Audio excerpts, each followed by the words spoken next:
our seventh and last session. Thank you very much for joining us on this beautiful Monday morning when there is so much else to do in Kiev, including presumably going to work. Thank you very much for joining us. I want to start with just a couple of a very simple and then one slightly longer practical announcements before we go to our panel on history and memory. First of all, this is the final session. So we will talk amongst ourselves for about an hour and a half. I will give some very brief closing remarks, and then you are free. Then you are free. You are free to remember this however you like, to write about it however you like. But please also feel free to stay in touch. For those of you who are guests from abroad, who are panelists, there is one nice little thing that you can do if you like. If you want to see some political art, there's a new exhibition at the Pinchuk Art Center. If you meet at 1:30 in the lobby of the Intercontinental, one of the curators will lead you on a walk down there and show you the art. So just an optional thing that you can do that's been arranged for you if you would like to do that. The slightly longer thing that I want to do is that I want to thank all of the people, or not all of the people, because there are hundreds of people who helped, but some of the people who have helped. The number of institutions who have helped is legion. The list of partners is almost as long as the program, and there were people who were joining in to help at the very last minute so that they're not even on the program, like the Open Society Foundation in Bratislava, for example. But I do want to thank the Battery Foundation, the Canadian Embassy, the German Embassy, the French Embassy, the Polish Embassy, the United States Embassy, the European Endowment for Democracy, the European Forum, which is a very interesting new attempt to bring Western scholars to Ukrainian cities to meet their colleagues. Eurozine, the Goethe Institute here in Kiev, the l'Institut Français, the French Institute here in Vienna, the Institute for Human Sciences in Vienna, the International Renaissance Foundation, the Kiev Mohyla Academy, especially Larisa Chornyuk, the Ukrainian Ministry of Culture, the National Endowment for Democracy, the New Republic, where this idea came from, the Open Ukraine Foundation, the Pinchuk Art Center, the Ukraine Crisis Media Center, who's been absolutely wonderful, the Ukrainian Institute for the Study of the Holocaust, Takuma, in Dnipropetrovsk, the Ukrainian Jewish Encounter, without whose help this would not have been what it was, and of course the Center for Visual Culture. The official host in whose halls we are sitting was of course the Ministry of Foreign Affairs of Ukraine, and the organizer here in Ukraine was Kritika. Now, there are other people that I want to make sure are mentioned. There was the crew from the Ukrainian Jewish Encounter, who in Canada, America, Israel, or wherever they were, finally in Kiev, did a lot to make this happen. Miroslava Luzina. Miroslava, are you here? Miroslava Luzina. Raya Shadursky, without whom none of this would have happened. Raya, you're not here, but you're going to be remembered across all media forever. You were indispensable. In the media side, Natalia Fedashchuk, who is here. I see you, you cannot escape. Thank you very much. Her colleague here, Natalia Olbert, and all the people at the Ukrainian Crisis Media Center. I also want to make sure that Ola Hodovanets, Hania Patsyuk are remembered. They were very helpful. Vasyl Cherepanin, all of the groups of volunteers who agreed to help. The catering was from a place, as probably many of you know, Pospilka, the restaurant in Pospilki where the restaurant was burned during the Maidan. Hey, remind me of your name. What are you called? Caterers. Pizza Ovale, okay. Thank you very much. Thank you very much for being with us. I don't want to be too much of a Marxist, but without food and coffee, no conference is really possible. I want to thank my crew as well, the people who in various ways came with me, Kate Younger, Ray Brandon, Volodymyr Sklokin, And then when I came to this conference, I got 2 badges, and I was very proud of this. One of my badges says panelist, and the other badge says team. I haven't worn any of them because I'm not responsible enough to keep track of them, but I was very proud that I had one that said panelist and one that said team. And there are 2 other people who are both panelist and team. That is 2 other people who took part in this conference, but also were helping with it and organized it from the very beginning. And I want both of them to come up here right now. Oksana Forostina and Tanya Georgienko. Please come up, both of you, please. No, come here. Come here. Come.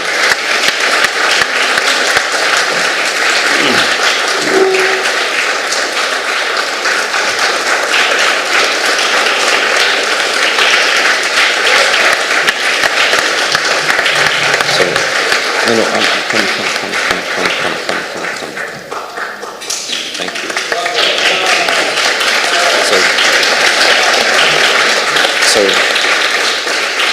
So I mean, it's one of these truisms, but it's true. Without Ukrainian women, nothing happens in this city. Without these two very special Ukrainian women, this would not have happened. Tanya made this her mission in Vienna, and Oksana made this her mission in Kiev to make this happen. If it looked good, if it functioned well, if it seemed like everything was well arranged, if it seemed like the questions we asked were the right ones, the answers we gave were good ones, these 2 women were the reason why. Thank you very, very much. Without the 2 of you, this would have been me standing on a box on the Maidan. So thank you very much indeed. Thank you.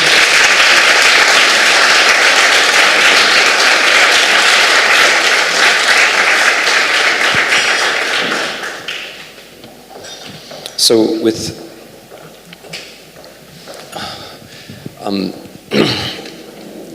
these remarks, I want to move us very quickly now to our panel. Our last subject, a fitting subject for the end, is history and memory. I'm going to leave the development of this to the panelists. I just want to begin with a couple of very, very simple distinctions. One of them is between human memory and collective memory, or individual memory and collective memory. Many of you, people I see, in fact, right in front of me, are still struggling with, working through your personal memories of what happened in this city in the last few weeks. That is one issue. It can be an issue of euphoria, it can be an issue of trauma. There is the second question of collective memory. Who will remember the Maidan? In what way will the Maidan be remembered? How will it be recorded in poetry and song and literature and history textbooks? And then on the other side, from individual and collective memory, there is the issue of history. History as a hopefully independent discipline, history as a discipline which operates according to its own rules, history as an exercise of freedom, which among other things has to be free to challenge memory, has to be free to challenge what people are sure about, has to be free to come to draw its own conclusions. But then of course also history as it becomes institutionalized, history as it becomes part of strategy, history as it can become less free, as it becomes an active state, as it so often is in this part of the world and elsewhere. This is the general palette of our problems. Something has happened here which is memorable, the Maidan. Something else has happened which is memorable, the reaction to the Maidan, the counter-revolution, Russian or otherwise. And something which has happened here which in my belief is historical. I believe that this was a European revolution and eventually will be remembered or recorded as such. And yet we're in a moment where history, probably more intensely than ever before, is contested even as it is happening across all sorts of media and with all sorts of political intent. So I want to start slowly by way of the most personal, by way of the most direct, and work our way step by step towards the politics of memory, towards the strategy of memory and the strategy of history. And I would like to, so our panelists today, in the order in which they're going to speak, are Andrei Kurkov, Frank Foer, Slavenka Drakulic, Olha Filipova, Yaroslav Hrycak, and finally Martin Šimečka. And they're all going to speak. They're all going to speak because I'm a utopian and I don't give up. I'm going to claim that they're all going to speak for 5 minutes, and then we will have a second round of discussion. But as I say, we're going to begin from the personal and work our way towards the more systematic. And if we're going to begin with a story, it's hard to think of a better person with which to begin than with the novelist Andrei Kurkov. Andrei. Thank you very much. Good morning, ladies and gentlemen.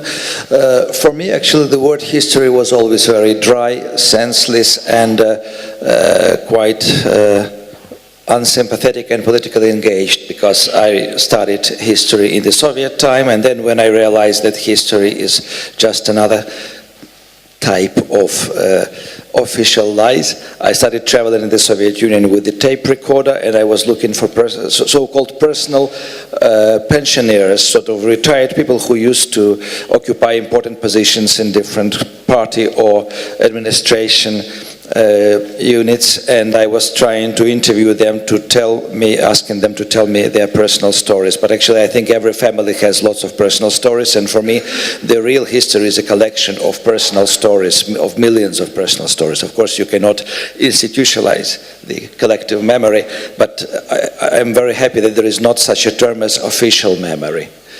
And I want just to tell a short story from my family, because my mother was born in 1931 as one child, one of 3 children of a Communist Party functionary in Leningrad region. In 1941 she was 10.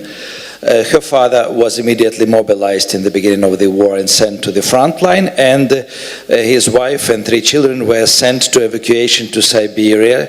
It took them 2 or 3 weeks to get there by trains. They were bombed on the way, and they were sent in the end to the village of Ukrainian exiled farmers without understanding what does it mean.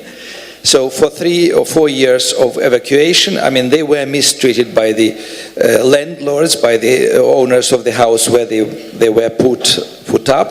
They were given potato shells to cook instead of potatoes, and the villagers, they were referring to the evacuees with a very specific Russian word, vykovyrenные, instead of evakuirovanные.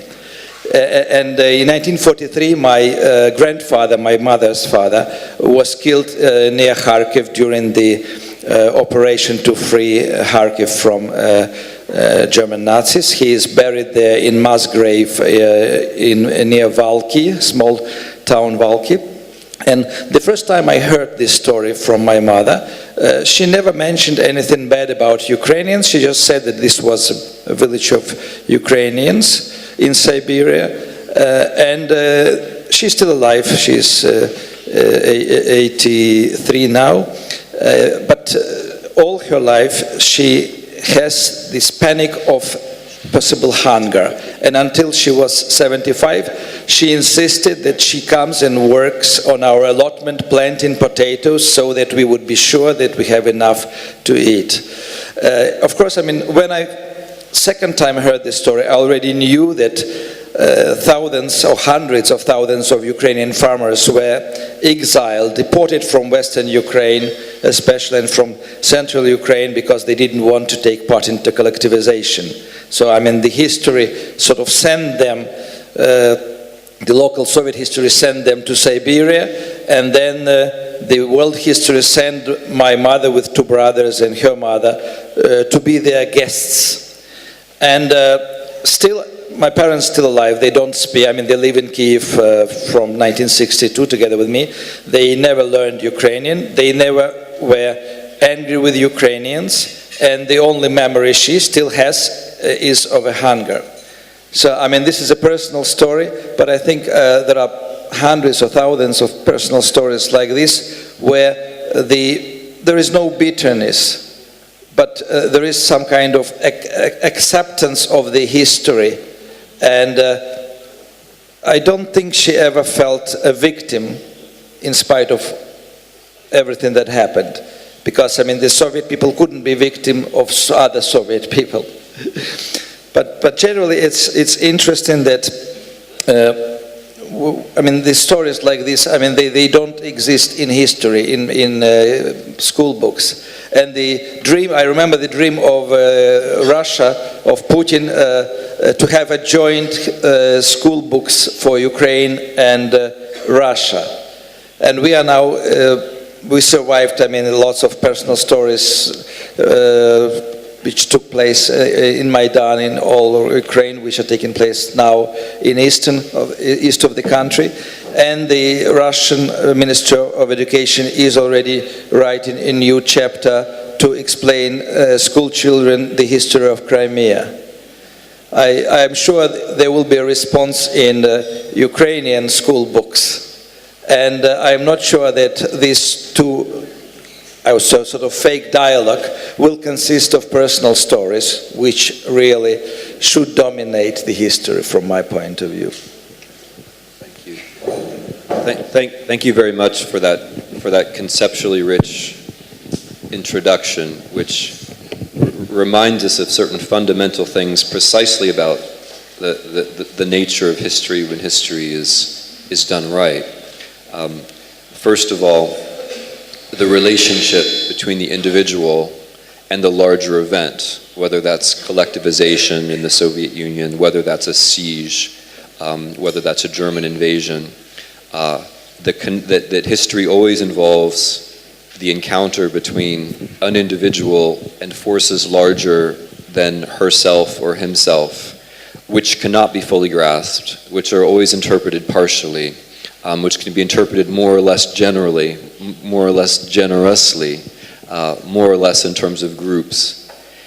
And then the other rather beautiful thing about the story, which for me actually defines what history is, or perhaps is the thing that history has in common with literature, is the way that an individual can then come to terms, not come to terms with the history in the sense of resolving it or making it all okay, but the way that a storyteller, even in a short story that you've just presented, in a way that a storyteller can begin to see the connections for himself, right? Not overdrawing conclusions, not saying too much, but seeing the connections, seeing how it all fits together, and stopping there, which is a kind of act of individuality, right? An act of individual understanding, which doesn't go too far, but it does go a certain distance. And that's one of the beautiful things, I mean, for me about your novels, if I may say so. They teach us a lot without trying to go too far. And I think that's what good history does as well. It allows the individual to see the big connections without forcing him to understand too much, without forcing him down one track or another. I wanted to ask next Frank Foer if he could continue with this mode of stories of individuals and their making connections with a broader past, and perhaps move us a step towards thinking about the difference between the history as we think we know it and what we learn when we encounter the other participants in our own histories. Frank. So I wanted to begin by both thumbing my nose at Putin and acknowledging an obvious fact about this conference, which is there are a hell of a lot of Jews who rallied to the cause of Ukrainian democracy, as evident by this room and the panels and the organizations that have supported this conference. But we should also acknowledge another fact about this, which was that it was hardly inevitable that Jews and Ukrainians would fall into one another's arms in this sort of way, and that this alliance that is formed has required, in some ways, overcoming our own collective memories. And before I unpack this thought, I wanted to tell my own personal story, and it's a story that kind of hovers in this very hall, as you will see, which is that my grandfather and my grandmother were both born in. So both my grandmother and grandfather were born in the Volhynia region of western Ukraine. My grandfather lived in a very small town, 20 families. Ukrainians and Jews coexisted very well in this little village. The big difference between the two was that on Fridays, the Jews would eat chicken and the Ukrainians would eat pork. And when the Nazis, when the Einsatzgruppen came to his village, they created a tiny ghetto that was then merged with other tiny ghettos. And my grandfather happened to have both the good and maybe terrible fortune of being very handy. And so as the fellow residents of his shtetl, his wife, his 7-year-old daughter were in this shtetl, he was sent out to fix a window. And while he was away on this excursion, his family and his town were massacred. So he comes back and to his town. He realizes this, and he begins to run. And he kept on running, but it was he would not have survived the war if it were not for his Ukrainian neighbor David, who was one of the truly righteous Gentiles, and he hid him in his house for a year. Despite some very, very close calls when it could have all gone horribly wrong, not just for my grandfather, but for his savior too. And I mention this story in part because the great-granddaughter of the man who saved my grandfather, Lessa, is here in the audience, and she was on the Maidan, and she's been coming to each of these lectures, and this has been a very meaningful,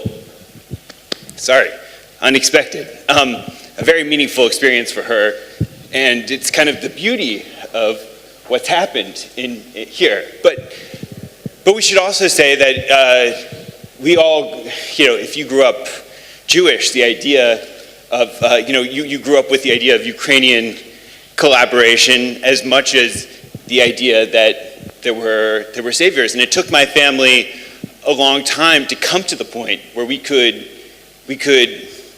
embrace this part of the past.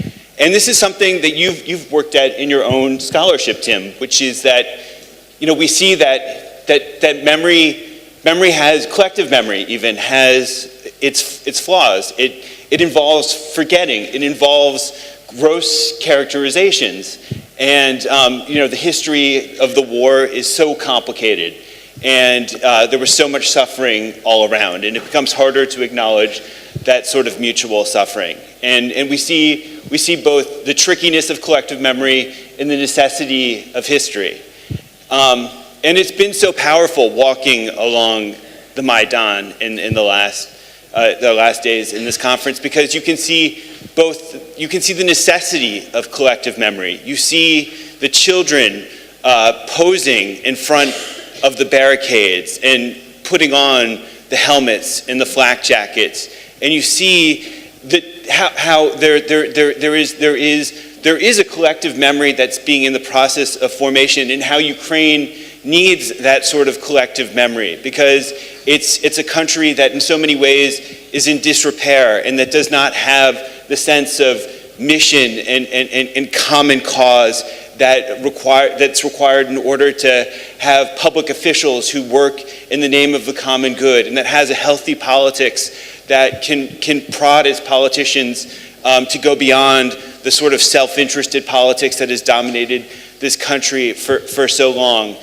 But you also see the hints of the danger of the obsession with collective memory, the way in which it can ascend to a set of icons or a set of very lyrical expressions of romantic revolution, and this effort to bottle a moment that was such a beautiful moment, but perhaps doesn't get beyond that moment and translate into the real stuff of history, which is politics, which is translating this memory and not preserving it as a Disneyland or a museum piece, but translating it into the work of nation building, which is so much less glamorous, but is the whole ball game at the end of the day. So apologies for, for getting so much more emotional about this than I have, but this is really, I mean, it's been, I want to thank you because this has been, I think we knew that this would be an intellectually nourishing experience, but I think it's also been a beautiful one for me very personally, and being able to make this connection, but in this sort of way, but also just to be able to witness the collective memory in formation and just the beauty of this moment, which we know the dangers of, but it's something that you so rarely get a chance to encounter like this. So thank you. What, Lessa? Oh, Lessa's here. Lessa.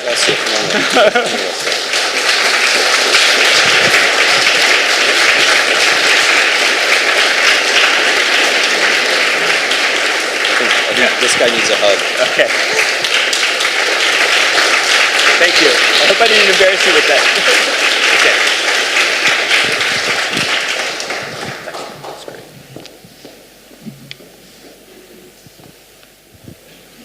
So thank you, Andre and Frank for moving from family stories into the beginning of the intellectual issues which are going to engage us. The next two presentations have to do exactly with the tension between individual and collective, and how the collective can go right and how the collective can go wrong. Our next panelist is Slavenka Drakulic, who, as you will all know, was perhaps the most powerful and persuasive chronicler of the problems of history and memory during the wars in Yugoslavia and since. So we're going to go to Slavenka, and then we'll come next to Olha Filipova on the specific case of the Maidan. So Slavenka.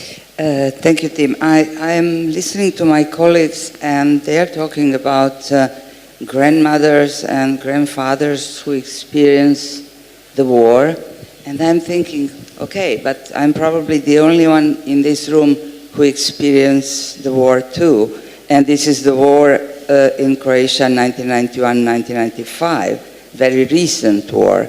But of course, these are wars, not only one war in ex-Yugoslavia. So what I will run you through quickly is not my experience of that war or wars. I wrote a lot about that, and I'm no longer emotional about it. But through the conclusions that I came based on my own, not my grandparents' experience. My opinion is that one of the reasons that it was possible for the wars to happen in ex-Yugoslavia,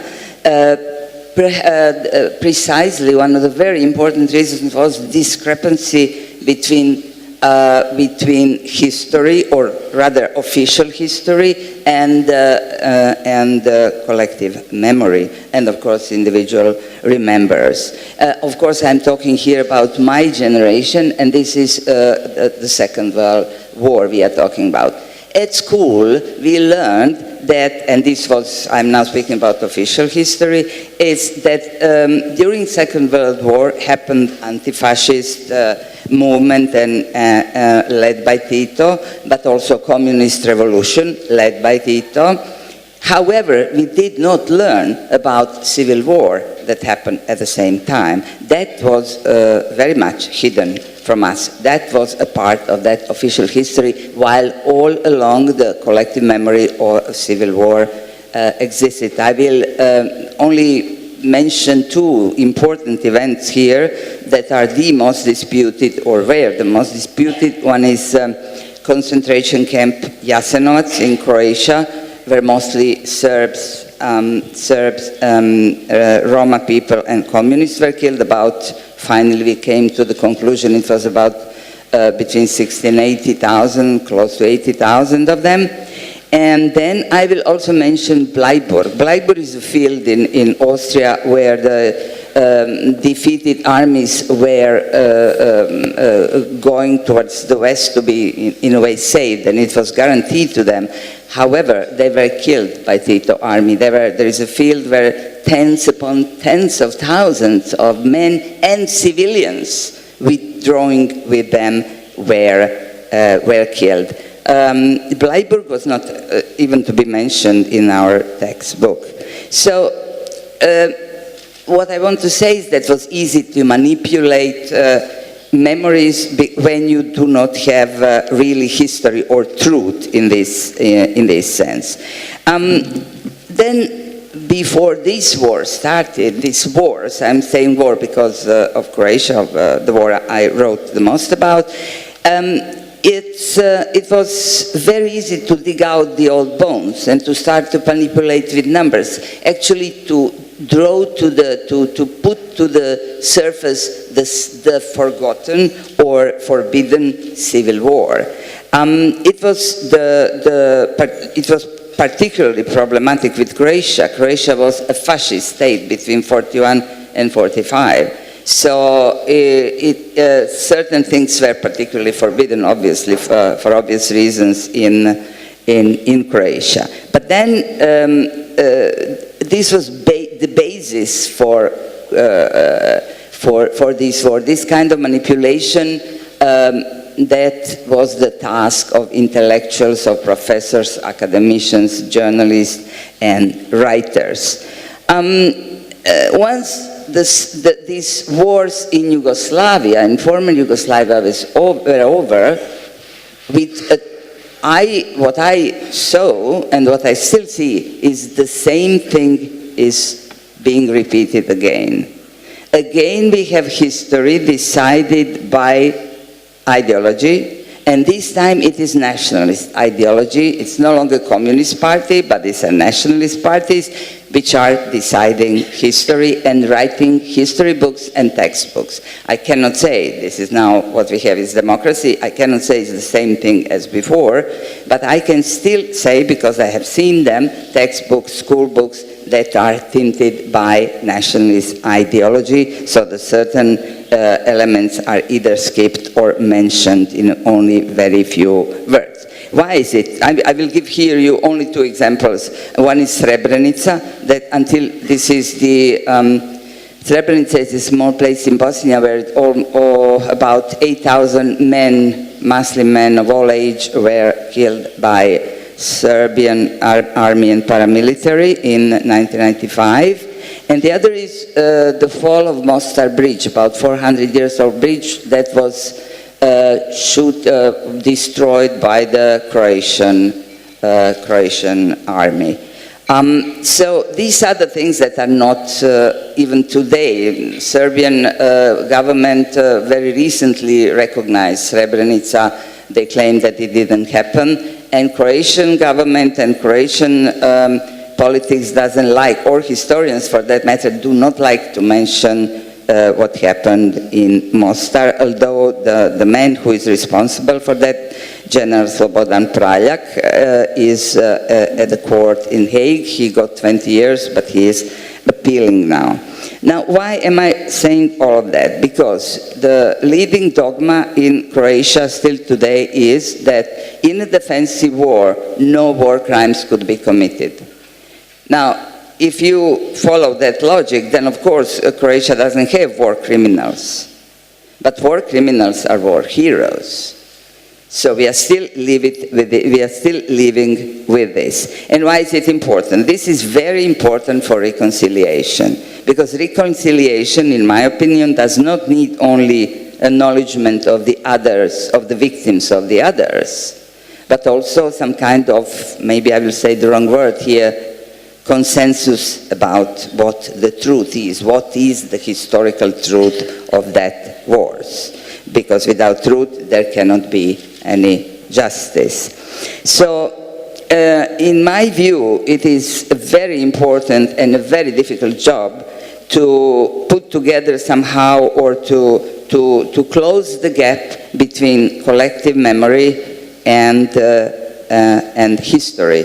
They have to meet at some point. Otherwise, this kind of manipulation will be used again and again, and it could be, why not, used endlessly. Thank you.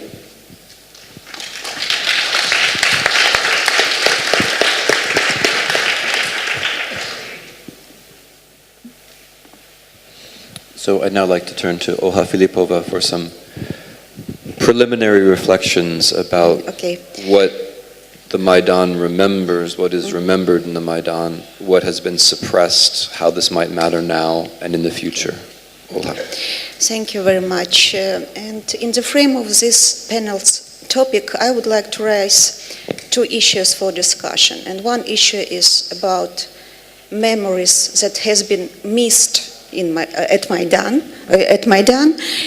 And second issue is about what is underestimated in Ukraine concerning the issues of memory generally. And I would like to talk about this issue from the perspective of Eastern Ukraine. And I have to underline that Eastern Ukraine is not homogeneous. And for instance, cases of Donetsk and cases of Kharkiv, or cases of Dnipropetrovsk and case of Lugansk are not similar, are different cases. And as for memory, the memory that has been visible throughout different visual markers, symbols at Maidan did not accumulate diversity of the memories that exist in Ukraine. Memories, for instance, of Eastern Ukraine, of Southern Ukraine, or for instance, memories of Tatars. And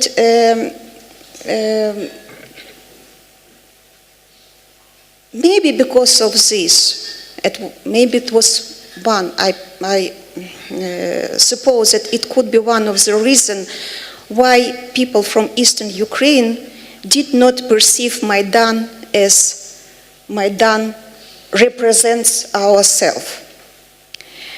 And at the beginning, Maidan proposed or has been oriented toward European project. But Maidan did not send clear messages how to deal or what to deal with the memories that do not fit to the European project. And in this regard, memories about the nearest past have a special significance, at least for people from Ukraine. What I mean by nearest past. Yesterday and today, several issues regarding Soviet past have been mentioned, and these memories are memories of victims or memories of suffering. But there is also memories of achievement during the Soviet time. And for Kharkiv, it's really very significant memories. And by the way, memories which is still alive. If we are talking about Second World War, we just reproduce different interpretations of Second World War. But if we are talking about Soviet past, nearest Soviet past, there is a lot of people who experience this Soviet past. And when I talk, what I mean by memories of achievement, for Kharkiv, it's a special important achievement in industry and science. And this technical, scientific potential are absolutely unclaimed in Ukraine now. So how to deal with this Soviet past, with this Soviet, with these memories about Soviet past? And this raises the question what should we strive to do with these memories of Soviet past in the forming of Ukrainian historical meta-narrative? Should we ignore it, or should we withdraw it, or should we to interpret this in other ways, and if so, in what ways? And all this thinking leads me to the second point I would like to bring to our discussion, but maybe, what has been and still is underestimated in Ukraine concerning issues of memory, but maybe it will be the point for the second round of our discussion. Thank you very much. What Professor Filipova is moving us towards is a discussion not just of the absences, but as Slavenka Drakulic has already pointed out, of the deliberate preservation of absences, or the choice of absences, the choices that we make about the things that happen, which then have consequences in the future. And of course, we're always making choices about these things. And we're making choices under pressure.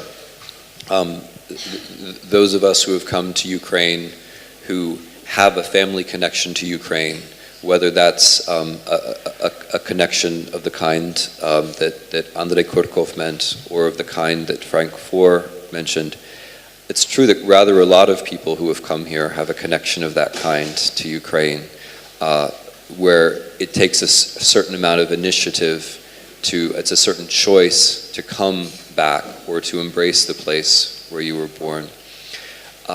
It's a very different kind of energy and courage and commitment that's needed to make good choices, correct choices, pragmatic choices about memory and history under pressure. Slavenka mentioned that she was the only one here who had experienced war, which isn't quite right. There are people in this hall who are from Luhansk and Donetsk who've experienced something which is rather like war, unfortunately, rather like the beginnings of the things which Slavenka wrote about. And of course, it's also the case that when I think of my colleagues here, or I think of Slavko Hrycak, one of whose students was murdered on the Maidan. It reminds me it's important to remember that all of the decisions that we make about memory, all decisions we make about history, we're making under a certain amount of pressure.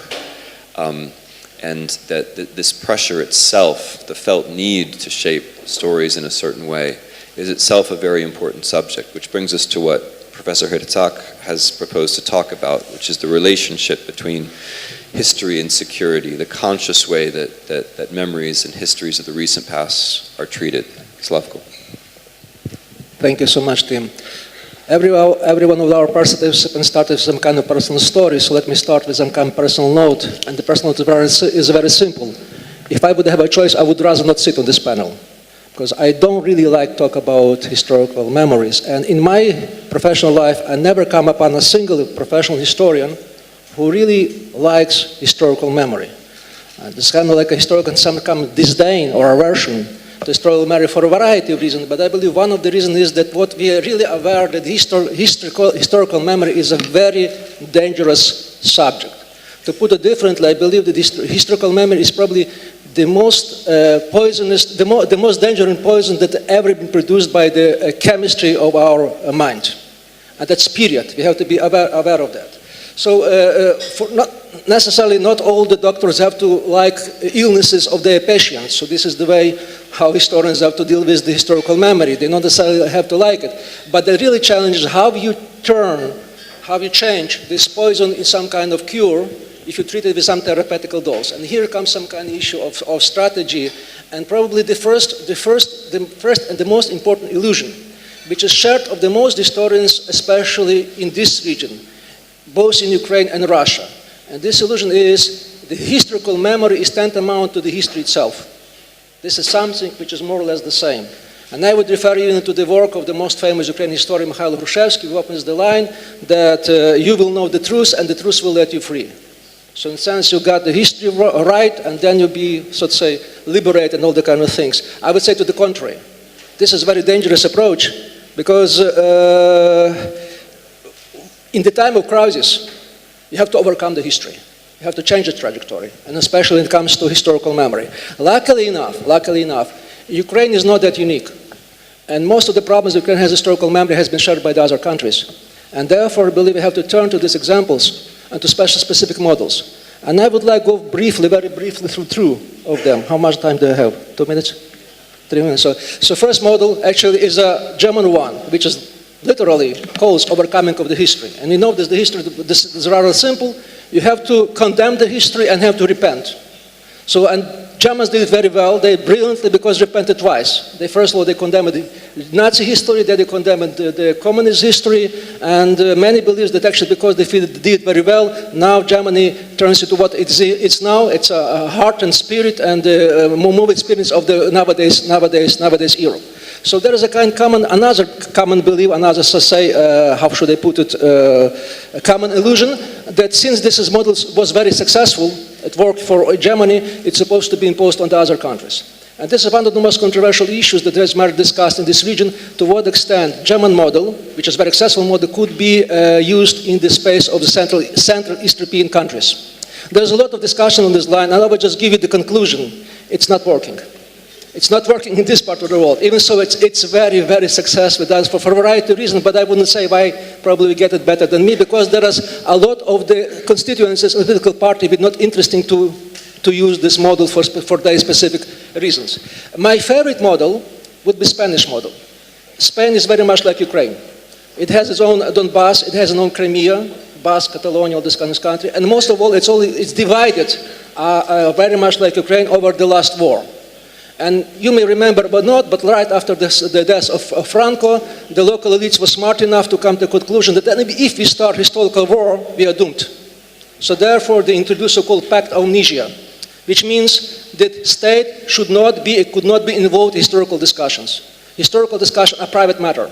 They're not supposed to be led into public and the political space. And it works. It worked for the 30 years. More or less, and then what we have as Spain was basically a result of this kind of the pact, to a large extent, Pact of Amnesia. And for sure, it's very, very appealing for the countries like ours. And I have to say that at a certain moment, Kuchma was trying to apply this model to Ukraine to certain limited success. But unfortunately, for a right reason, it didn't work too.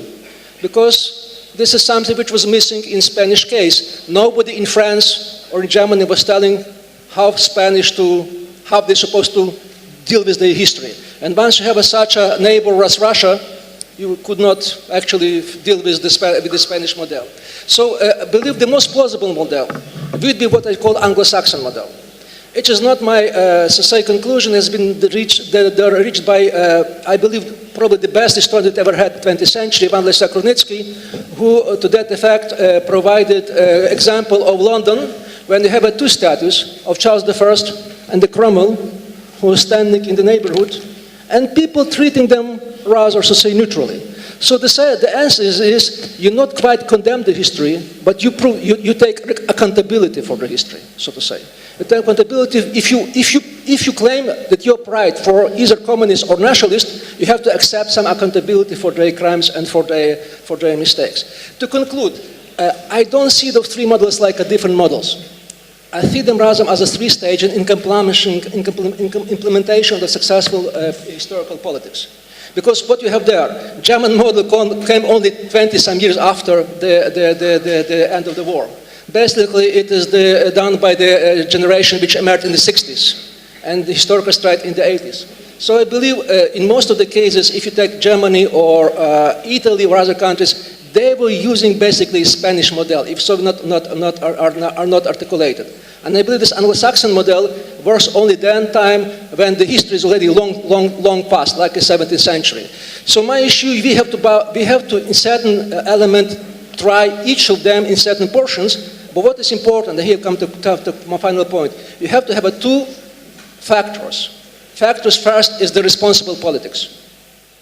Politicians who think strategically and have political will to deal with historical memory in this way, which is obviously we are lacking now. But secondly, I believe is the positive point. It's a young generation, because you have to have a generation which would be ready to deal with this history in less, let's say, sensitive and honorable stage, and I believe this is already coming, so here I would and finish with a certain limited optimism.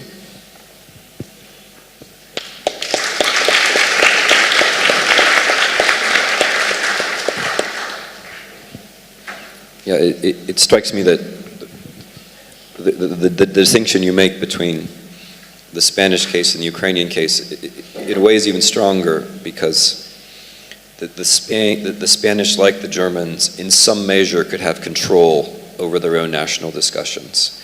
The Germans too. I mean, nobody was telling the Germans what they had to do. Even the Historikerstreit was entirely, with the exception of Schall Friedlander and one or two others, it was a discussion of Germans about Germans, essentially. That historical moment is now past. These discussions are now inherently globalized. And it's not just that you have to face the daily pressure of Russia, that's true, but there also might be cause for some limited optimism on this side as well.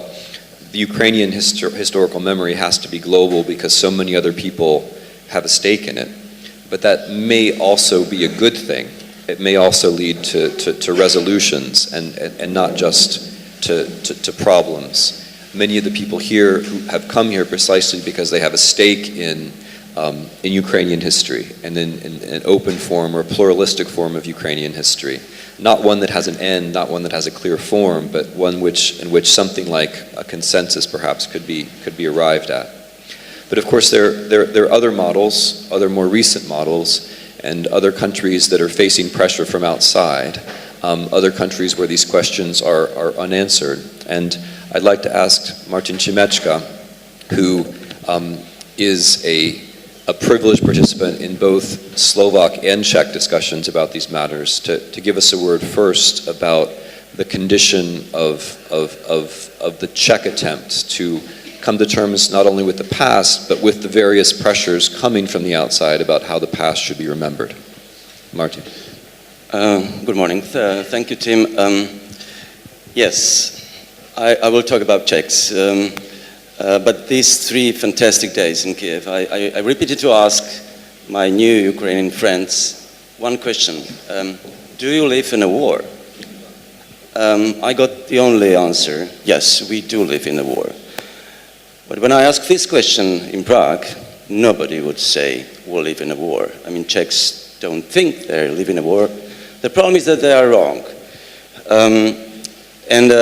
I think that what happened in Maidan and what happened in last weeks is a challenge not only for Ukrainians, it's a big challenge for European countries and states, how to again ask their own historical narratives. Where are they and what they want to be? Czechs are many times called Slavic Germans because they are so rational. And they usually behave very rationally in their own personal lives. But the survey from latest day, the end of April, after annexion of Crimea, there was a survey asking Czechs. And there are some interesting numbers in that. 60% of Czechs followed the crisis in Ukraine last month. This is the biggest number from 89 about foreign affairs, so-called. Czechs who are very centristic, 60% of them watched. They were interested in what happened in the outside world and in Ukraine. But 58% of Czechs didn't know who is good guy and bad guy. They had no idea who is the oppressor and who is the victim. They refused to understand what is going on. 80% on one hand said that Putin is a bad guy, but 53% said Ukraine government is bad guy too. And the rest, EU and America, the majority said they don't behave well, so they are bad guys too. Well, so this is a first Putin's victory because the mistrust is just exactly the chaos in the minds, exactly what Putin wanted. But why it is so? It's not only because, well, I think the problem is that this is a challenge for historical narrative Czechs don't want to face, but they will have to. And the narrative is, it goes in the 20th century, that there were good guys in the West, but also good guys in the East, and bad guys in both sides too. In 1918, there were good guys in the US and Western Europe, which allowed to establish Czechoslovak state after the First World War. But then there was also bad guys in 38, which was mentioned very often. The Sudetenland was allowed by Western powers to be occupied by Germans. So for Czechs, the West could be also a very bad guy, and that's a very deep historical narrative. On the other hand, in 45, there was Russia who came to Prague and stopped the war and won over Germans. So Czechs were so happy that they even in 46, they were the only nation in Central Europe, they voted and the communists won in the free elections in 46. This is the only nation in the Central Europe which did it. But then in 68 came the Russians and there was occupation, so the Russians were also bad guys. Well, after 89 I thought that this narrative and this debate is over, that we decided finally that Europe and West is a good guy. Well, obviously I was wrong. What is going on today is a challenge for, and not only for Czechs. Poles are fine, they know, but Central European states and Germans themselves, they are confused. We can't blame them for that because they have to find their new historical narrative, who they want to be. Ukraine is a challenge for all Europe, especially Central Europe, finally to define and to decide who they are and who they want to be. So in this sense, I think this is much more important. From 89, I think this is the biggest issue for Europe, and it has to find its own way, a new way, finally, to decide about historical narrative for the future. Thank you.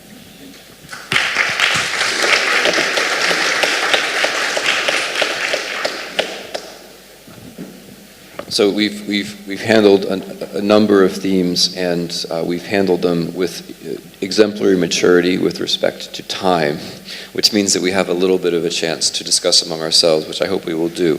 I want to remind you in the audience that if you have a question, you should please write it down and raise your hand, and it will be collected.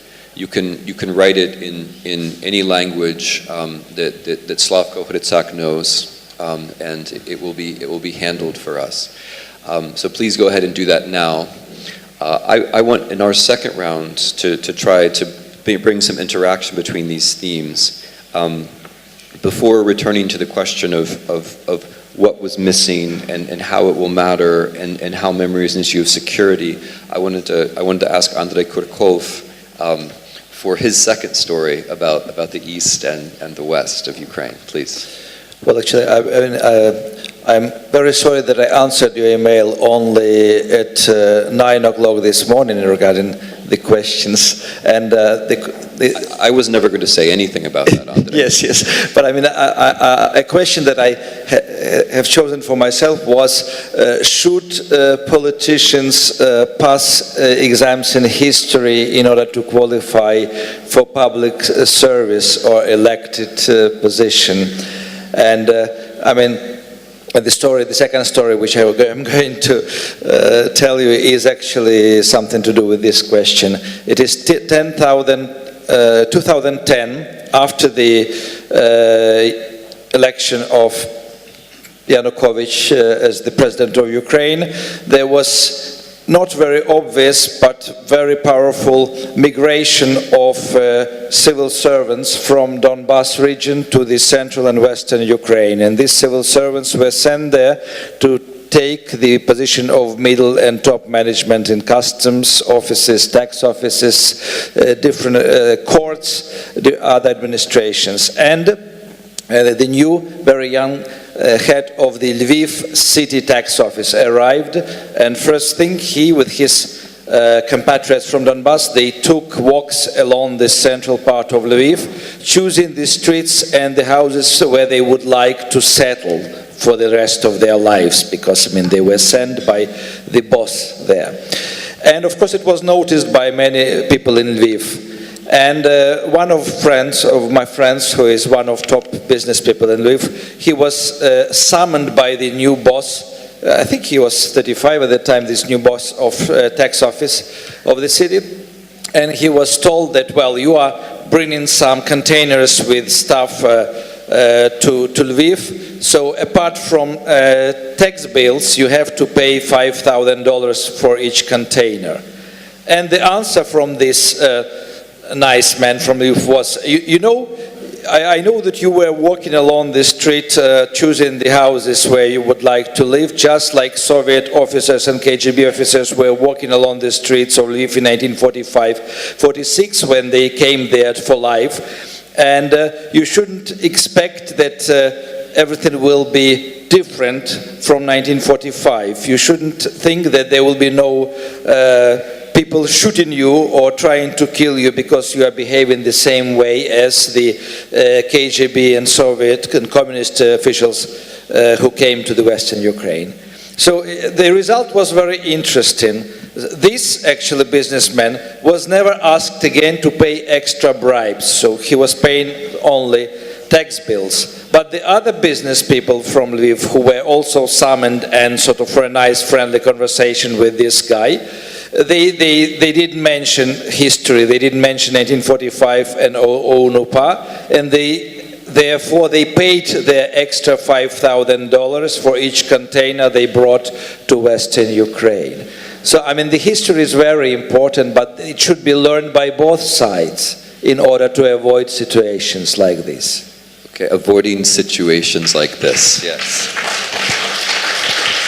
So, Olaf, I wonder if I could ask you then to continue to develop your thoughts about the memory and security, the securitization of memory, perhaps responding to some of Slavenka's points and Slavko's points. Okay, thank you very much.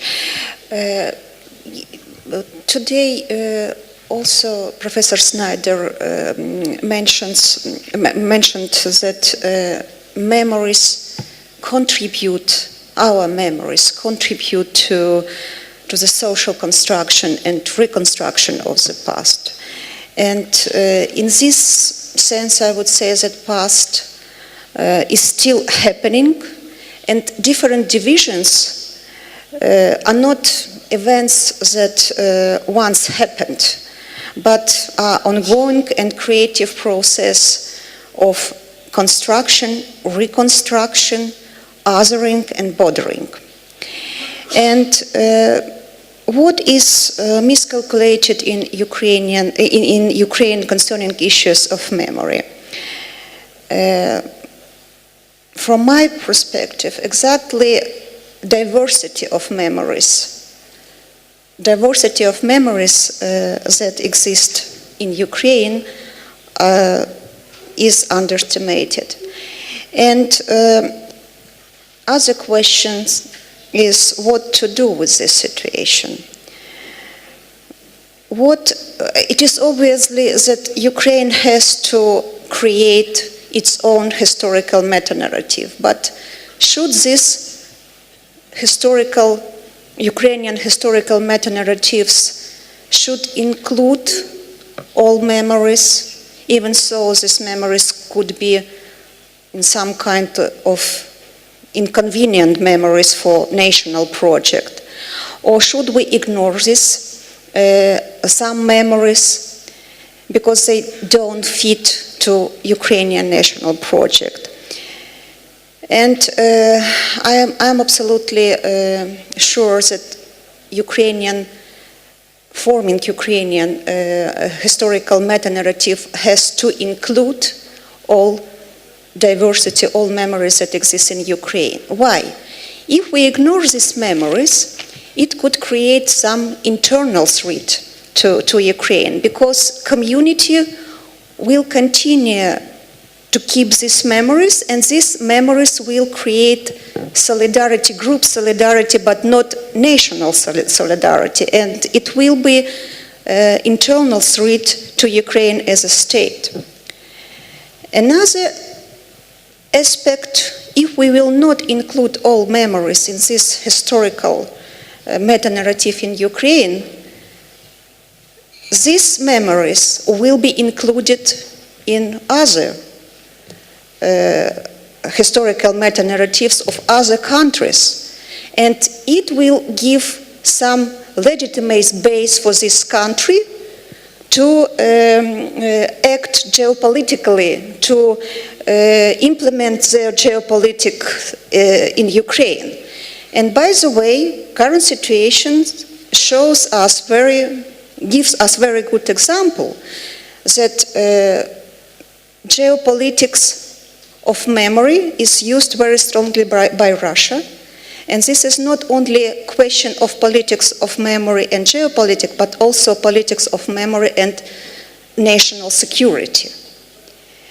And my last note concerning this issue, I don't have illusions that it is possible to create such a historical meta-narrative, Ukrainian historical meta-narrative very quickly in next 2 or 3 years. Of course, it's a very long-term task for Ukraine. But at least what we can do now, we have to initiate this issue in all levels of publicity in Ukraine.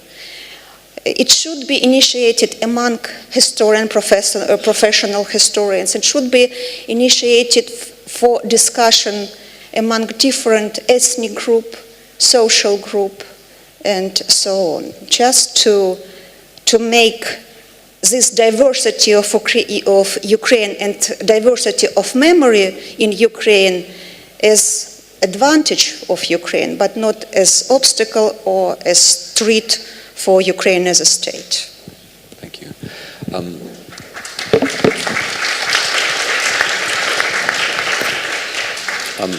Slavenka, Slavko, would you like to react briefly to this? Yeah, I would like to say a word. I would like to just go back to this question, how to deal with the Soviet immediate past that Olga asked, because this is not, of course, exclusive Ukrainian question. This is the question throughout former communist countries. And of course, again, I come in with my experience, not really with any kind of theory. What I observed there is that there is this first moment of euphoria when everybody is then denying the communist past. I'm not talking about lustration here. Lustration is another thing. But on individual level, people are euphoric, and then suddenly out of, I don't know, 500,000 members of a communist party, they are no longer member of a communist party. Nobody was a member of a communist party. How is it possible? It's magic, but it works like that. You know, I've seen it in many countries. Poor communists, they all, somehow overnight disappear. Why? Because it became stigma, of course. To be a member of a communist party at a certain point is a stigma, and everybody would like to get rid of that stigma. Even our president, the first president of Croatia, Franjo Tuđman, who was a Tito's general and, of course, staunch communist, when he became staunch nationalist, he denied his communist past. But then as the time passes by, what you could observe, especially with economic difficulties, especially with the fact that all the dreams about changes and after political change, what will happen after democracy comes and after capitalism comes, is of course nostalgia. Now, there is a problem with nostalgia. Because why? First of all, why nostalgia? Not nostalgia for political system, but nostalgia for security. When people start losing jobs, they say, okay, under communism at least I had a job. So it's not nostalgia for political system. But the problem with nostalgia is that it is a secret feeling. You can't talk about that. So then again we are in this trap of collective memory and official history because it's not recognized. It's shameful to feel nostalgia. So, of course, I completely agree with you that there is no easy way out. There is no quick way out. And to my mind, the only not solution, but the only thing that would help with such a situation on individual basis and also in the society is to be able to publicly discuss this issue, which is not happening.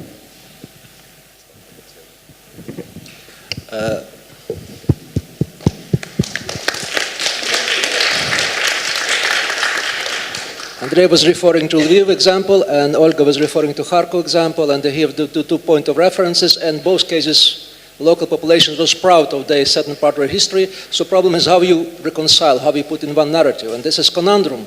So if Ukraine is a conundrum, then historical memory, historian writing history is a conundrum. In Ukrainian case is conundrum in a conundrum, so to say. I would follow here a suggestion one we heard from the Professor Timothy Garton-Ash, who knows each other. He said, if you don't know the answer, try to enlarge context, so to say. So my first example would be go global. Go global, because once you're focusing on national history and try to reconcile the skins within the national history, you definitely made lose. Because I believe this is exactly what Putin is doing. Putin is going to present that this is Russians versus Ukrainians. Russian version of Ukraine against Ukraine, and this is a single version of our side, a single version of the other side. Ukraine is between east and west. You have to choose whether you can go east or go west. It makes no sense if you go global, so to say. Probably the best example in historical terms, if you read the history of Stephen Kotkin, Magnitogorsk, which shows up to write the history of one town in really global way, and it helps you and provides some kind of space for rethinking, but also some kind of how should this food solution for reconciliation. The second attempt will be go personal. And this is exactly what Andrei was suggesting here, because you have to go into personal stories, to say. Once you go to personal stories, try to start to present to what kind of complicated choices the people were facing it. So say, you make the history more human. So I believe this is probably the main challenge for Ukrainian historians, as opposed to those doing history, how to combine those two approaches. Go global and go personal. Okay, yeah, okay,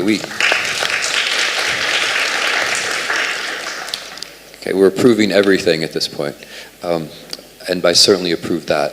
Martin, I want you to take off your Czech hat and put on your Slovak hat, because the Slovaks are a neighboring nation. The Slovaks are a new nation, and the Slovaks, in their own way, in the last 25 years, let's say, have become a political nation in a not so different European setting. So what can you tell us briefly about how that has happened? What were the successes? What were the reasons for the successes?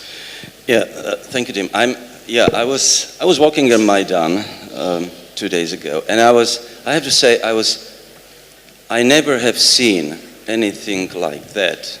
Not only by myself. I'm absolutely convinced there is nothing like that in the whole world. That kind of, memory and actually a gallery of the past, very recent past, which is still lively. It's just amazing.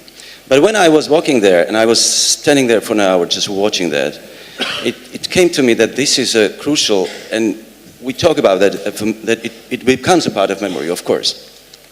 What actually happened, I tried only to say, I hope it's not too arrogant, but I think it's, when I come to my Slovak nation, which is a part of my identity too, is that I see very big similarities between Slovaks and Ukrainians in a sense, although there are just 5 million, so don't take it please as I know that's the difference in the size. But still, the Slovaks were a little bit like, there were also these younger brothers from Czech. Czechs didn't recognize them as a nation a long time. There was a state which was a federal, but Slovaks still had not feeling of their own identity, and they were fighting for that, although actually they didn't know very much what did it mean. And it's a very diverse nation. There are minorities like in Ukraine, Hungarian, Romas, Ruthenians, whoever.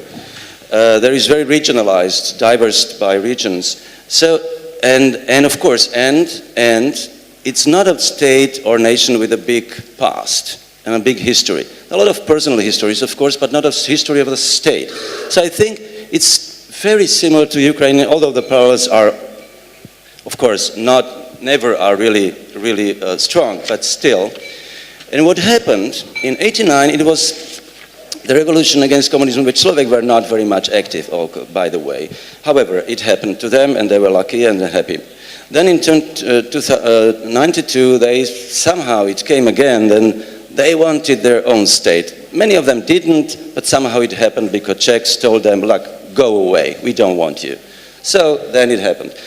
But you had a state, it's like Ukraine, you had a state, but the Slovaks actually didn't know very much what to do with this state. They had no idea, and that's what and by the way, the historical narrative then was very dangerous, because they started to talk about, should we be like the only memory was a Slovak state in the Second World War, which was Hitler's state, it was a fascistic state. So to debate about whether we should be like in Second World War was very dangerous and poisoning. So all these historical narratives were potential bombs in the national identity and the idea of the future.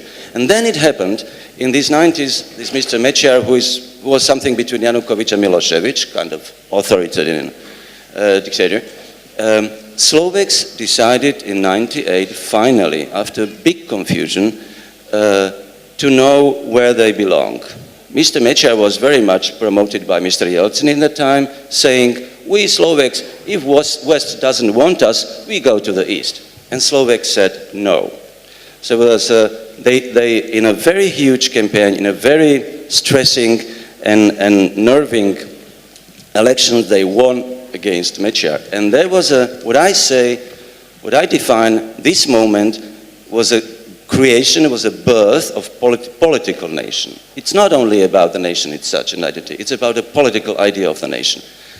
And from that time on, Slovaks go ahead to European Union. They even adopted Euro before Czechs, whatever. They are very loyal and passionate Europeans. But they had to decide for that under the big pressure. And I think what happens to the Ukrainians is actually very similar. Maidan is a moment and place of the birth of political nation. I just wish you very much that you can follow Slovaks in this. But then it's easy. You can then talk about history because you're already safe, because you know who you are and where you want to go. So I just wish you will be at least so successful as Slovaks.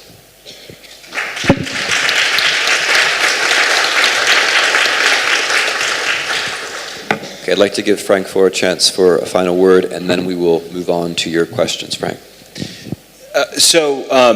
The things that we're talking about, narratives, collective memory, history, are all very real forces and ultimately very palpable forces, but we haven't talked so much about the institutions, the circumstances, the very things that lead to the creation of these more abstractions that we've been discussing. And I don't pretend to have any sort of mastery over the Ukrainian scene, but one of the most exhilarating parts of this conference has been the encounter with all the young people who populated the Maidan. Just on the basis of talking with them, I have a couple questions. First, it seems like what you're describing, Olga, is very much the crux of the matter, which is how can the liberal forces in this country create a politics that does not alienate and on the outer edges possibly appeals to at least some portion of the East. And it seems like there are a couple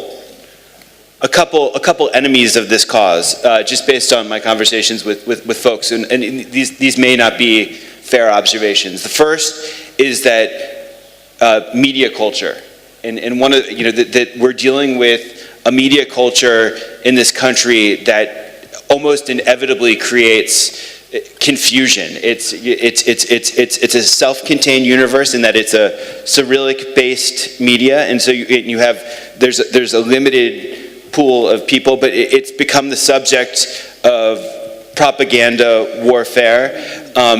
You talk to 3 different people, and they'll give you 3 different opinions about what happened yesterday, which seem to be based on contested set of facts. And so it feels like this is one space where it's going to be very difficult to form a new collective memory that's more encompassing if this media culture isn't changed somehow. The second observation just is that the Maidan was an anti-political movement. It was formulated by people who had to operate outside of the conventional political system because they didn't believe in the conventional political system, and seemed reluctant after their grand triumph to join that political system in concrete ways.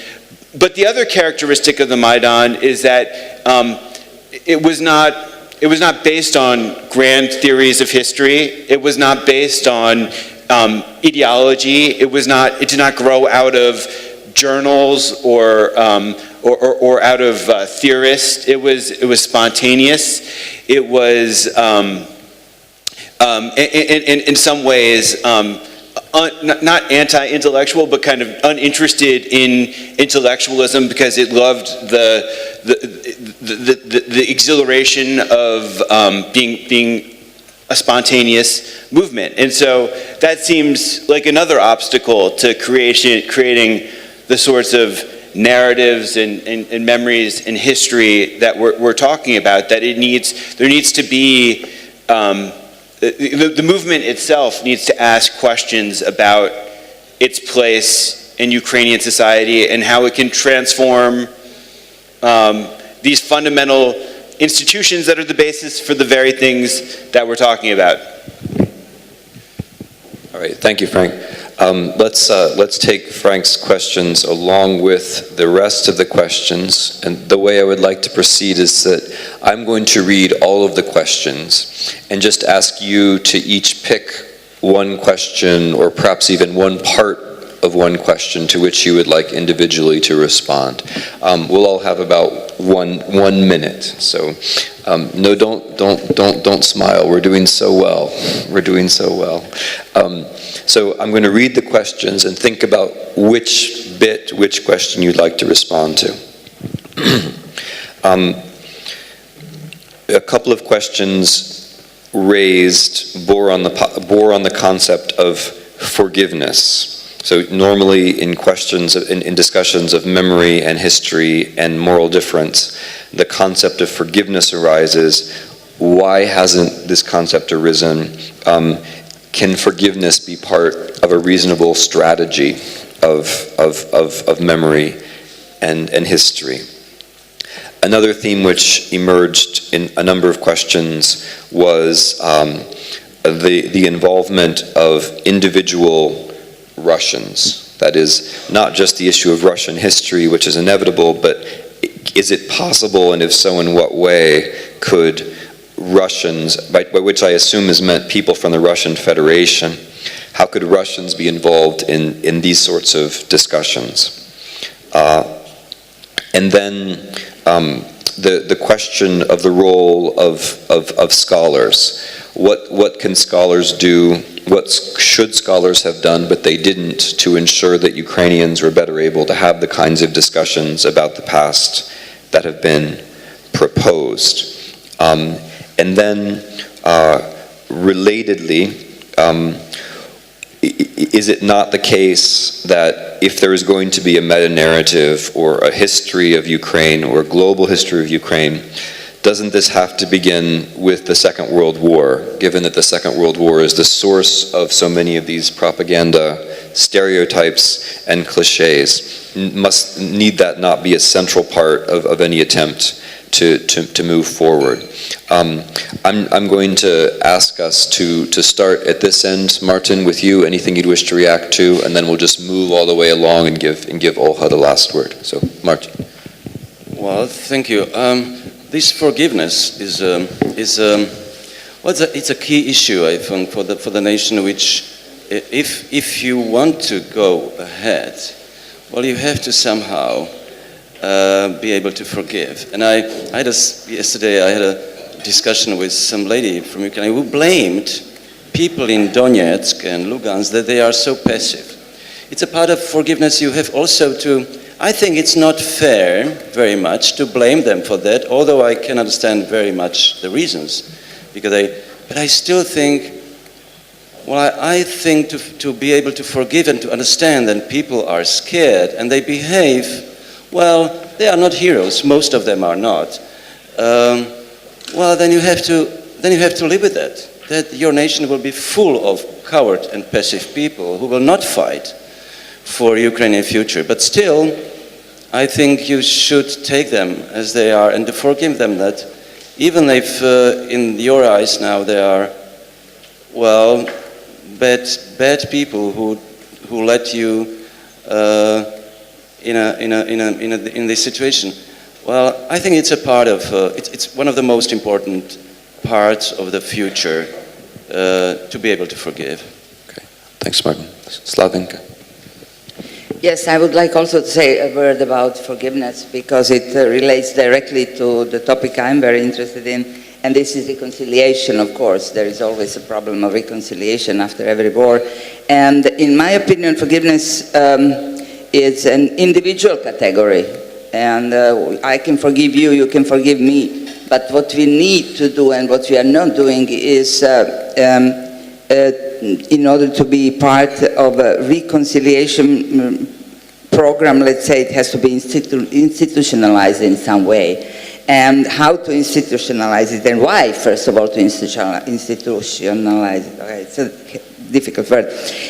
Because in my opinion, the war came from above. It did not start with people. It was not in this village fighting the other village and then two villages fighting three villages and at the end there is a war. No, war was initiated from, in my experience, the war I'm talking about came from above. Therefore, peace and reconciliation and also forgiveness have to come from above as well, not only on individual level of individual forgiveness. Otherwise, we will all end up in the same mess. It has to be systemic. It has to be in the books. It has to be in the programs, and it has to be on all the levels from politics all the way down. Andrei.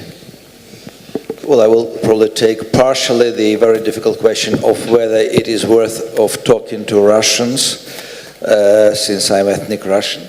Well, I think it is worth, and the dialogue should go on, but it should be several layer dialogues. One dialogue between politicians, which probably will not be very successful unless somebody on Ukrainian side will play Russia's music.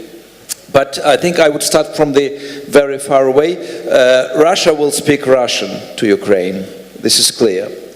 And they will speak also about the Russian language in Ukraine, because this became already some kind of concert humor, the question of languages. So, I mean, the best thing to start this dialogue would be from our side, not by giving Russian some special status, but by establishing Russian Language Institute under the roof of Academy of Ukrainian Science, and change it, because I mean the Russian language in Ukraine should have its own grammar, its own rules, and it should have its own lexicology. And sometimes the words which we use in Russian very often have different meaning from the same words which are used in Russia. So first of all, we should start with a long way to institutionalizing Ukrainian Russian language, and then talking to them in Ukrainian Russian language.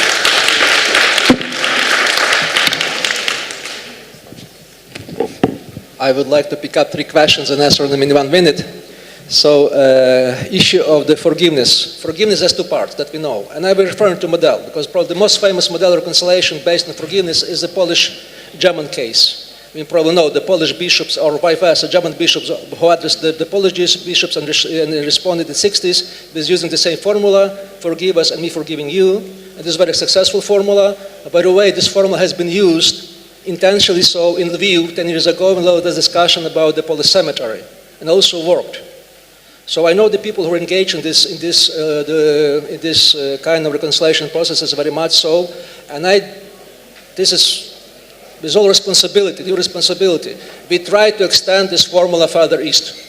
We thought about extending using this formula for Ukrainian-Russian reconciliation, for Ukrainian-Ukraine reconciliation. It didn't work. It didn't work because it takes two to tango.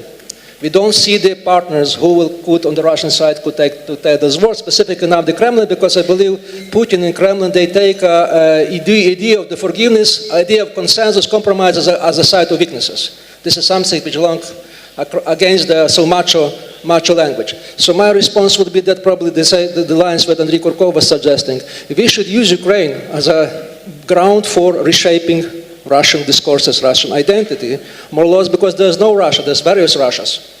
I'll say probably for me, the most important attempt to rethink, to rewrite Russian history is what Boris Akunin is now doing. I'm not referring specifically to the history of Russia, it's not probably the best one, but it's the novels about Fandor and things like that. It's extremely good because it gives another way on Russia and provides the idea of the Russian liberalism. So what I'm trying to suggest, I believe this is a very good time because Euromaidan Euromaidan created this kind of possibility. We may start to rewrite together Russian history here in Ukraine. And all the things which concern Ukrainian identity, Russian identity, because this has vast much to do with Ukrainian identity as well, especially in the East.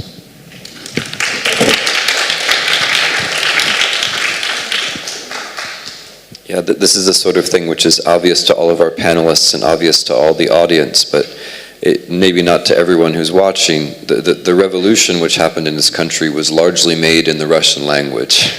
The revolution was a revolution largely made by people whose native language was Russian, who were speaking Russian to each other before stepping up onto the stage in the Maidan and switching over to Ukrainian, which is of course the public language of politics in this country.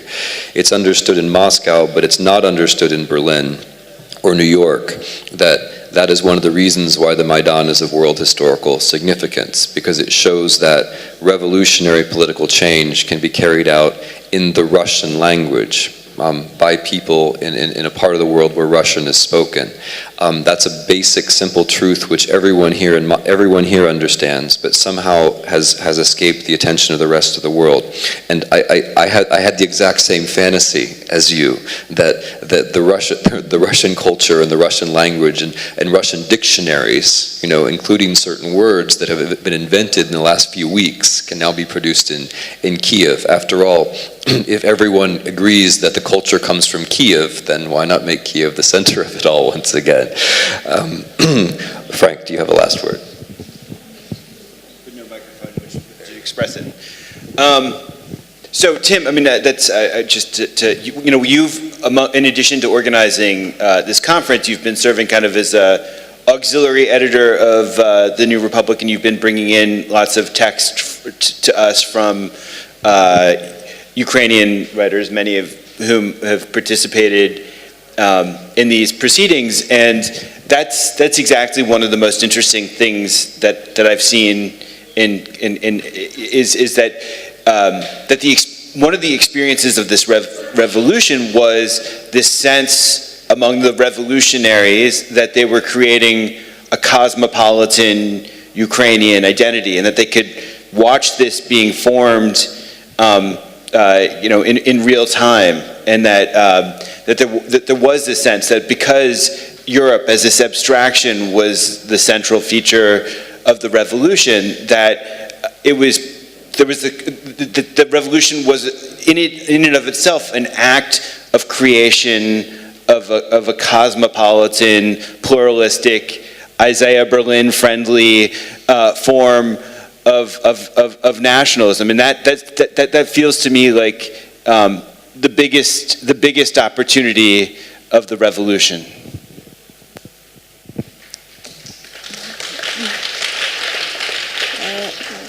And continue this discussion about forgiveness. I support majority of views that have been presented right now. But I would like to add that, of course, we can talk about forgiveness and we can talk about reconciliation. And I also support ideas that has appeared here, I guess, during the first day, that just to have this or to understand, to recognize, to admit this forgiveness, probably we have to represent all ethnic groups, all social groups in Ukraine, not in one dimension, as victims or as traitors. And we did have such example regarding exhibitions in one of the museums in Ukraine. So perhaps this approach just to view different representatives of different groups, not only as victims or as traitors, maybe it could help to solve this problem of forgiveness and reconciliation. I also received a personal question, and this question is about sensitivity and not sensitivity to particular memories. And I don't want to go in detail to this question, because this question is more like comments, not questions for one page. But I just would like note that generally I agree with this statement written by Miroslav Marinovich, and we can discuss it later on. And another question regarding professionals. This question was addressed mostly to historians, but I would like to say I am a sociologist, and I also feel that sociologists are responsible for these issues of memory as well. Sociologists do not investigate memories, content of particular memories, but sociologists investigate the social role of memories in society. And in this respect, we have to be very careful not to create some labels for some groups in Ukraine. So my thesis is about social responsibility of professionals, and particularly of sociologists.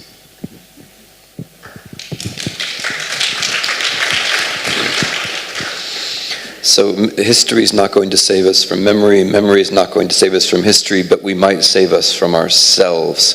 I want to thank Olha Filipova. I want to thank Frank Foer. I want to thank Jaroslav Hrycak, Andrei Kurkov, Slavinka Drakulic, and Martin Šimečka.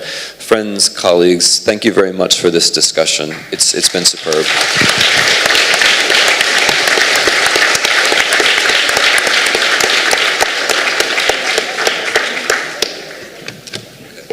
As a very, very last part of this conference, I'm going to say a few concluding remarks. You expect a coffee break, don't you? You've gotten used to these coffee breaks. Yes, the coffee breaks have been great. A very few concluding remarks. We have chosen a set of very broad topics. And I'm not going to attempt to summarize the arguments that have been made about these topics by the 50 participants, by the dozens of questioners. I'm just going to very briefly remind you of some of the things that verge on being conclusions. We began with the discussion of rights, of human rights in Russian, with the question of who can make claims on behalf of other people that are rights claims. How it can be that this language of rights has become so easy to abuse, and how the language of rights can be reclaimed, which led to the issues of whether rights come from within or whether rights come from without. And of course, it's all a cycle. I think neither answer can be correct. And the questions lead to the issue of the political nation. And then this subject of the political nation very nicely bridged the question of rights and the question of culture.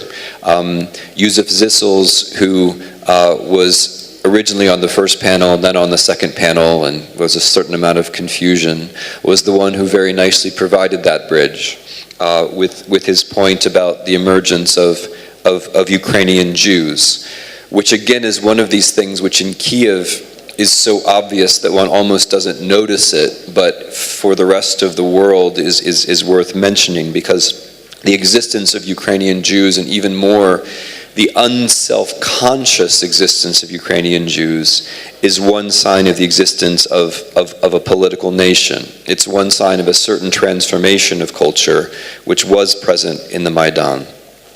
The theme, of course, of the discussion of culture, the overriding sentiment, was one of disappointment, that the Maidan had provided an umbrella for culture, that the Maidan provided ways of altering symbols of power, but that it did not, in fact, transform culture.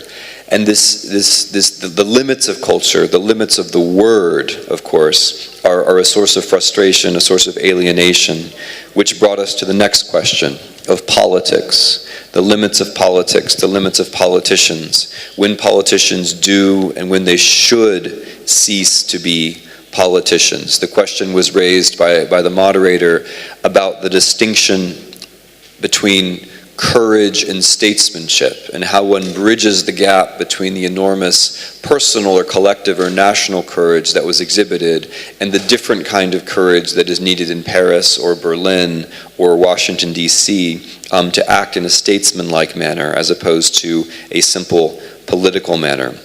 Which brings us to the question of the next panel, which was about geopolitics.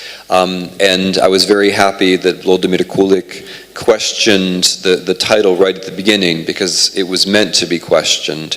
The problem with the notion of geopolitics is that geopolitics makes a norm out of the elimination of all norms. The claim of geopolitics is that the only thing there is in our world, Argeia, geopolitics, the only thing there is in our world is politics. There is nothing except for power. It makes a norm out of normlessness. It denies the existence of values and interests and commonalities and personal memories. It treats them all cynically as reservoirs for political technology. So geopolitics is a normative concept masquerading as a framework of analysis. And here I thought Francois Heisberg's remarks were extremely well taken. It moves us not back into the world of the Cold War, but of the world between the First and Second World Wars, a world of naked political competition, of where norms were very weakly defined. So the conclusion, of course, is that, and this was pressed by Tanya Georgienko and a bit by others, and then by Marcy Shore in the next panel, that geopolitics today, though, has mechanisms which aren't from the 20s and 30s, mechanisms which are new. The attempt at transparency, the attempt to control not only the past, which is traditional, but the attempt to control the present and the future, right? By way of amazingly effective technologies, as Anton Chekhovtsov pointed out. And this means, as it always means, that at the end of the day, although people can help in various ways, and we've tried to show how there are norms and interests beyond Ukraine that are directed towards Ukraine, a defense against all of this was going to have to come from Ukraine itself and from Ukrainians themselves. There is a point, going back to the cultural panel, where action must be taken, where words are going to fail, and one can debate where that point is, but that point is there. In the discussion of totalitarianism, although of course the concept was generally rejected, this is what happens when you give intellectuals nice titles, they then reject your titles. It's a sort of standard move. Although the title was generally rejected, there was, I thought, a consensus that certain new things have been found. In particular, this combination of technological transparency and a new social conservatism, which comes perhaps from the current Russian regime and is perhaps strongest and most easily observed in Russia, but which, as the panelists argued, is also present in Poland. It's true that you can't have, if you bring two Poles together, you have three discussions of the church in Poland, and that was true in this case as well, but it was part of a legitimate argument about the resonance of a certain kind of social conservatism, which can be reconciled with democracy in certain ways, as was correctly argued by several of the panelists, but which I think is corrosive of the state. And if there is something new and interesting about these neo-totalitarian trends, it is that they are corrosive of all institutions, European institutions and state institutions, except for the institution of the central state of the Russian Federation, right? There's something very special about what's going on, in which we are to be critical of all institutions. We're to turn right-wing attitudes against all institutions in Brussels or Warsaw or Vienna or Berlin or London, except for one institution which escapes criticism, where somehow everything is fine, and that's the central state of the Russian Federation. The discussion of memory, in some sense, bears out these sorts of arguments. We find the ways in which memory can allow an individual to assert a kind of sovereignty, whether that's an individual putting together the pieces of family history and finding himself then precisely a slightly different person for having done so, whether that's the small gesture of Jews or Poles or Russians or others, or Crimean Tatars or others, asserting the connections between themselves and a Ukraine that is just emerging, a Ukraine that has to be in a position to offer its own story to them if this is going to work, not just people from outside, but people from inside, which has been stressed here. The optimistic possibility that it could be the nation itself which offers individuals the way to make sense of their lives, but with the caution that this requires an enormous amount of very thoughtful work to avoid the toxic possibilities of memory, which were stressed by Slavko and by Slavenka Drakulic. So we, and this is my Western we came here to learn from you, and I think we have done that. We've only learned a little bit of what you have to teach us, but we have certainly learned something. We've come here to express our solidarity, and we have been flattered by the ways in which you have expressed your solidarity with us, with our shortcomings and our ignorance. We have come to have discussions, the main themes and achievements of which I've only very briefly and inadequately summarized, and we came in the hopes of creating something new, a new kind of discussion, a discussion which overcomes certain divisions. Everyone looking at our conference can see some of the divisions, but no one can see all of them. You don't see perhaps the divisions between the American political parties, which were present here. I might not see the difference between the Ukrainian regions who are represented here. The West Europeans might not see the difference among the Poles who are represented here. The Americans and Ukrainians might not see the difference between the East and the West Europeans who are represented here. There were various kinds of divisions, which I won't say were overcome, but which I think proved fruitful rather than just divisive in this effort of thinking together here in Ukraine, or of thinking Ukraine together. So I think we have done something which is new, which is fruitful, which is productive. But of course, this thing that we have done is a very, very small part of something much larger, which is the emergence of what I hope will be a thoughtful Ukrainian nation, despite everything. Ukraine was the place that I wanted to be at this moment. Kiev was the place that I wanted to be at this moment. It was touching that so many people from abroad agreed. It was touching that so many of you from Ukraine had the time and the inclination to join us in this discussion. When Leon Wieseltier proposed this idea to me, I only had one advantage over everyone else who might have tried to carry out something like this, and that is that I knew that Kiev should be the place, and I knew that Kiev could be the place. I knew that if I tried something like this, that it would work.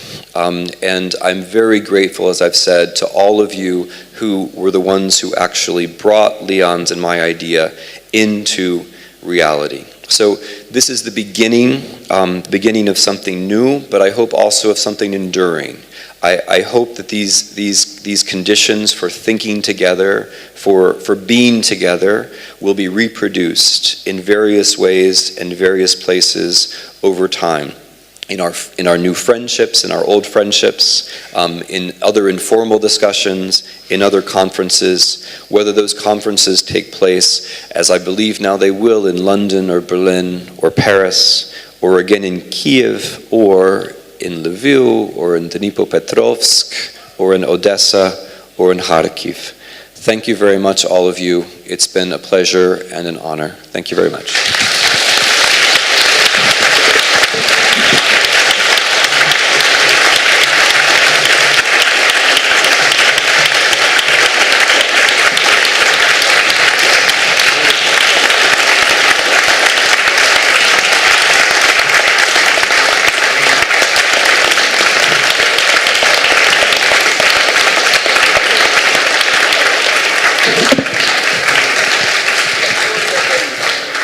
Дуже щиро вам дякую.